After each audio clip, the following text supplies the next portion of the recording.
He is Marc Malusis. I am Keith Irizarry. It is Moose and Keith with you on this Monday evening, and it is Monday Night Football that we're going to be discussing. Cowboys and the Chargers. And Moose, there are storylines galore in this one. You got a Dallas Cowboys team going on the road. They're the favorites. Give me your broad stroke feeling about this game.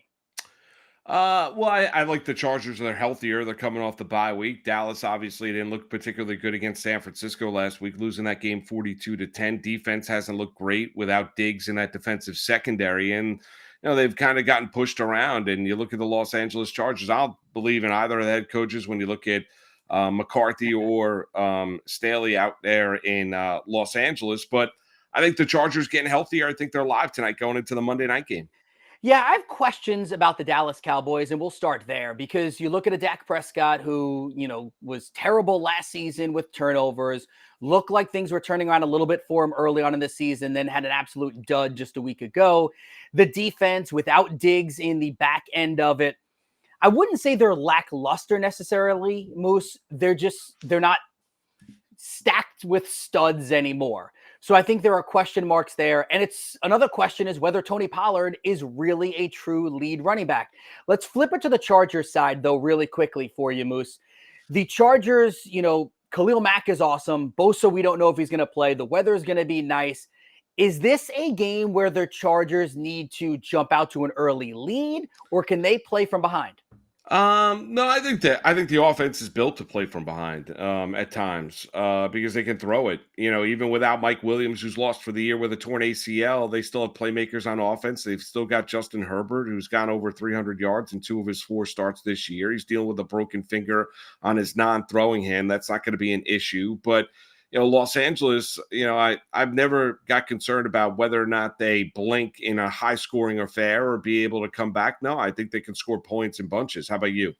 Yeah, I think they can score too. I think both teams can score. I think it might be a high-scoring game. All right, let's get into some of our questions because on Bettorcast, we'll give you a boatload of questions each and every night. You'll be able to answer along with the people that are watching as well. So why don't you go first, Moose? And you've been talking a lot about Justin Herbert. So do you like an over or an under for him on his passing yards? Yeah, 275.5 passing yards. I'm going to take the over. I think he's going to be able to throw on that Dallas secondary. I think if Los Angeles accounts for Micah Parsons, I think the offensive line could be able to hold up. I think the Chargers are also balanced enough to where they can keep the Cowboys defense off balance. He's got over 275.5 passing yards in 2 of his 4 starts this year. They're home. They're coming off the bye week. They're healthier. Give me Herbert over 275.5. I like Austin Ekeler tonight. He is back in week 1 of the season. He had, over 100 yards rushing, 117 rushing yards. The number right now is set at 48.5 rushing yards. Got to go over here. Now, listen, I would have loved a, rushing and receiving yard total here, but the question is over or under 48.5. So I'm going to go over on the 48.5.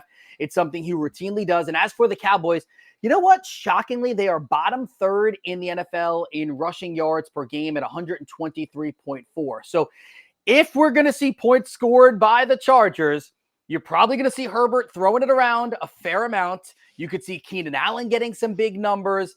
And then, of course, I do think Austin Ekeler gets some big numbers too. Another storyline for you is the fact that Kellen Moore is back against his former team. You think there's a little revenge in his sights? For sure. Absolutely. And plus, Mike McCarthy's offense has been stagnant in the red zone, been criticized that it's archaic. There's not enough movement, not enough motion. You're not trying to confuse the defense enough, and it's very simple to go up against. Yeah, for sure. I think Kellen Moore is probably coming up with some different things and knows Dan Quinn's defense really, really well. Has been part of that coaching staff down in Dallas for a long time before he joined the Chargers coaching staff this offseason as the offensive coordinator. There's no doubt. I mean, that just comes along with competition. This game has a little extra meaning for the Chargers OC. Remember, you can get all of our picks for the game and join Bettorcast contest by answering pregame questions right now. Download the free Bettorcast app in the Apple App Store or Google Play stores, and you can sign up on demand.